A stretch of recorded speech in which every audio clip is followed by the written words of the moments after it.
Hi everyone, welcome back. Yes you can by Ashok sir. Yes you can में आपका welcome है, आपका स्वागत है. As you know that my consult to say my dear lovely students and learners, I am going to teach you biology. Friends, biology में आज हम लोग पढ़ेंगे स्पीसीज, जीनियस, क्लास और ऑर्डर के बारे में. स्पीसीज, जीनस और क्लास ऑर्डर के बारे में हम लोग देखते हैं. हम लोग शुरू से ही जाति, धर्म, संप्रदाय, गण इत्यादि के बारे में पढ़े रहते हैं. तो आज इसके बारे में अध्ययन करके इसको हम लोग डिफाइन करके आश्वस्त हो जाएंगे आखिर ये है क्या चीज़. ये विशेष रूप से हाई स्कूल और प्लस टू के लिए है और प्लस टू में 11th और 12th के लिए है आज का क्लास. तो फर्स्ट ऑफ ऑल हम लोग स्पीसीज यानी जाति के बारे में पढ़ेंगे.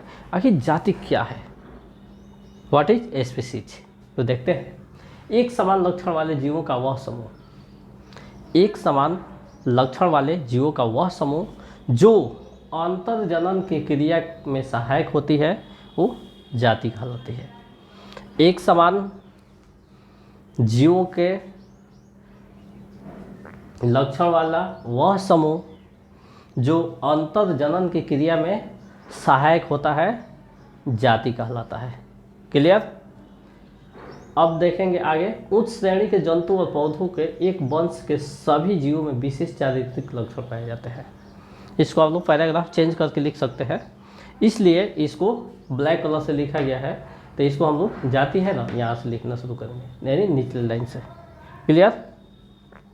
तो इसमें हम लोग देखते हैं उच्च श्रेणी के जंतु और पौधों के एक वंश के, जो उच्च श्रेणी के जंतु होते हैं और पौधे होते हैं, उसमें हम लोग क्या देखते हैं कि एक ही वंश के सभी जीव में विशेष चारित्रिक लक्षण पाए जाते हैं. एक ही वंश के होते हैं लेकिन उसका जो चरित्र होता है कुछ डिफरेंस होता है. एक वंश के होते हुए भी उनके चरित्र में डिफरेंस होता है. ऐसा हम लोग जातियों के में देखते हैं और उसी से वे अपने अपने नाम से फेमस हुए हैं, अपने अपने नाम से जाने जाते हैं. जो उन्हें दूसरों से अलग करते हैं उनके चारित्रिक लक्षण के हिसाब से वे एक दूसरे में भिन्नता पैदा करते हैं. तो हम लोग देखेंगे एग्जाम्पल्स में शेर और बाघ. शेर और बाघ में काफ़ी डिफरेंस पाई जाती है, जबकि उन लोगों का एक ही वंश होता है पैंथरा वंश. पैंथरा वंश से आते हैं लेकिन उनको हम एक जाति के नहीं कह सकते हैं क्योंकि उनके चारित्रिक लक्षण कुछ डिफरेंस होता है. क्लियर. इसके बाद हम लोग देखेंगे वंश, जीनस के बारे में. वंश क्या है? तो एक समान जातियों के जीवों के समूह को वंश कहते हैं. एक समान जातियों के जीवों का एक समूह होता है और उसी समूह को हम लोग वंश या जीनस कहते हैं. क्लियर. इसके बाद इसका क्लास आता है, वर्ग आता है.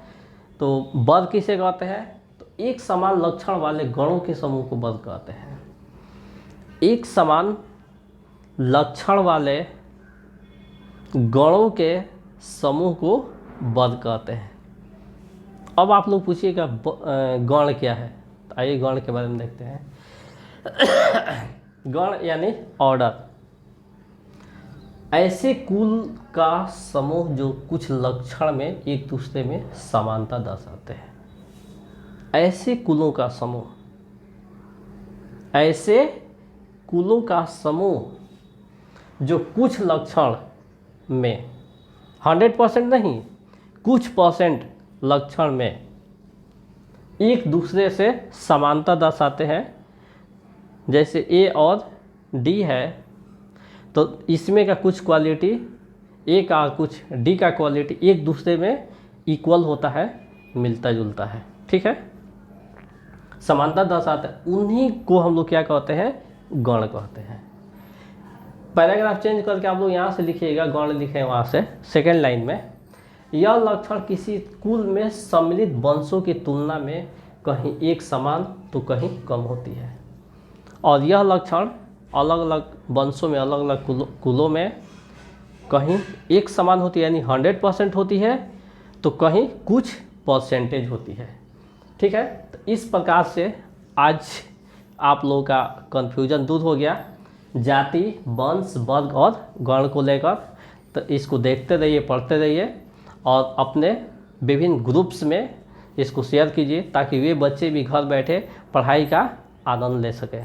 That's all.